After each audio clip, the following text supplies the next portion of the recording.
Selamat siang Pak Herulono, saya Rosa Penindita Abiana. Jadi ada kasus di mana ada sepasang kekasih beragama Katolik. Dua-duanya ini adalah orang Katolik. Tapi prianya adalah seorang duda tanpa anak karena pernah menikah dengan seorang wanita yang beragama Katolik juga. Tapi dalam beberapa tahun setelah pernikahan, akhirnya mereka memutuskan untuk bercerai. Namun perceraian mereka hanya sebatas perceraian hukum, tidak ada pemberesan pernikahan secara agama. Dan dengan pasangan yang sekarang ini, dia merencanakan untuk menikah kembali, namun kekeh ingin secara agama Katolik.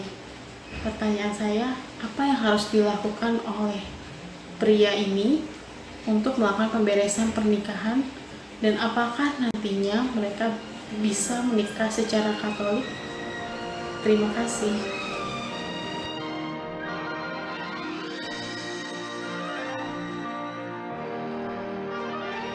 Ya, pertanyaan Rosa itu sudah masuk ke kasus ya, kasus ada pasangan pacaran ya, ada pasangan kekasih yang mau menikah. Cuma masalahnya adalah bahwa si laki-lakinya dulu itu sudah pernah menikah, dan menikah secara Katolik, menikah secara Katolik, kemudian cerai secara sipil. Boleh enggak untuk menikah lagi secara Katolik? Jawabannya bisa saja boleh, bisa saja tidak boleh ya. Bisa saja boleh, bisa saja tidak boleh. Boleh kalau pernikahan yang dulu itu tidak sah. Nah, ya. Pernikahan yang dulu itu tidak sah, sehingga sebenarnya tidak terjadi perkawinan. Sementara tidak boleh kalau perkawinan yang dulu itu sudah sah dan sudah sakramen ya, sudah sah dan sudah sakramen, menjadi nggak boleh ya. Perceraian sipil kita abaikan dulu sementara, jadi yang penting adalah secara Katolik dulu ya, Katolik. Nah, sahnya perkawinan itu apa?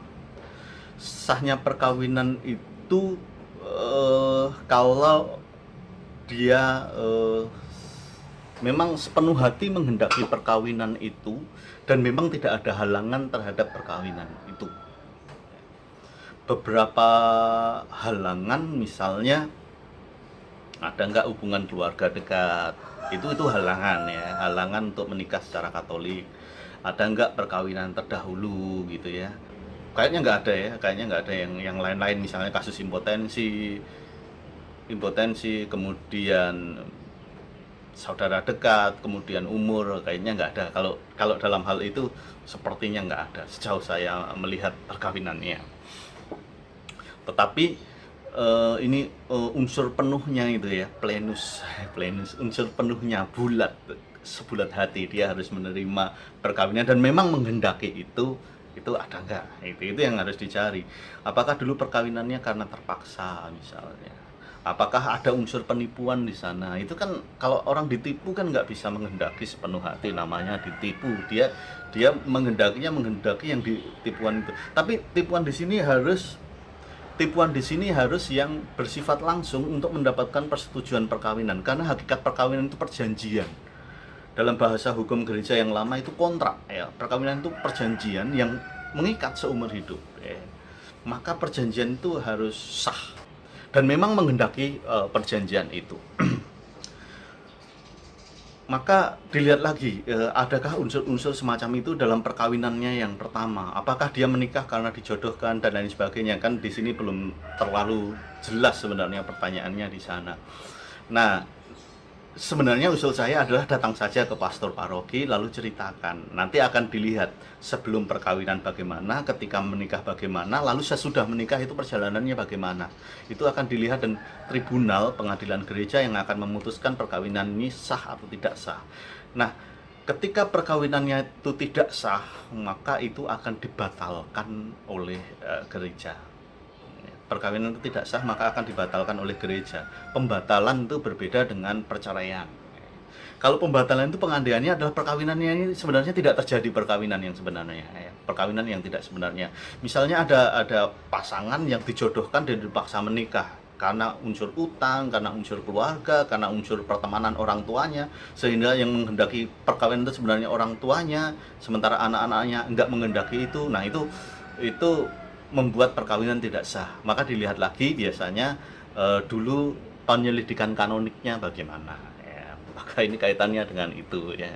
Nanti ketika sudah dibatalkan, dia mendapatkan status bebas, dan ketika sudah mendapatkan status bebas, dia bisa menikah secara Katolik ya, dia bisa menikah secara Katolik.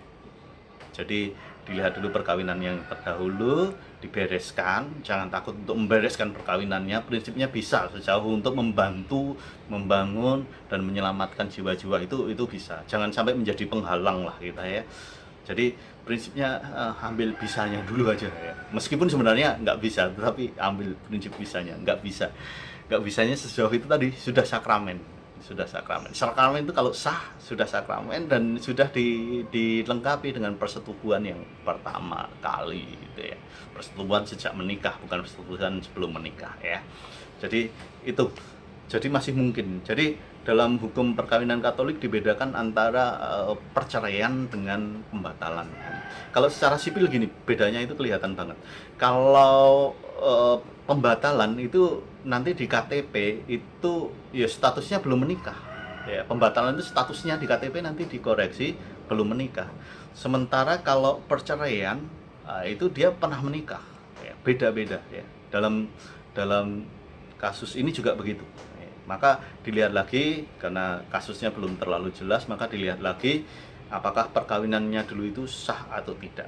Sahnya perkawinan itu tadi cacat tata peneguhan enggak, cacat pada perjanjiannya enggak, terus kemudian ada halangan perkawinannya enggak, itu harus dilihat, dan memang itu nanti tribunal yang memutuskan. Jadi kalau ingin untuk menikah lagi, segera lapor ke pastor paroki gitu ya, pastor paroki. Saya yakin pastor paroki pasti bisa untuk membantu itu.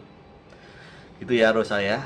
Jadi jangan terkungkung oleh pengetahuan yang kurang luas lah ketika mengatakan pokoknya perkawinan Katolik nggak boleh cerai. Ya memang nggak boleh cerai. Ya. Tapi masih mungkin untuk dibatalkan kalau memang itu ada hal yang membatalkannya. Istilahnya dalam hukum gereja itu ada caput nullitatisnya, ada hal yang membatalkannya. Itu nanti akan diajukan sebagai ya syarat yang membatalkan perkawinannya itu. Begitu ya Rosa ya, semoga membantu.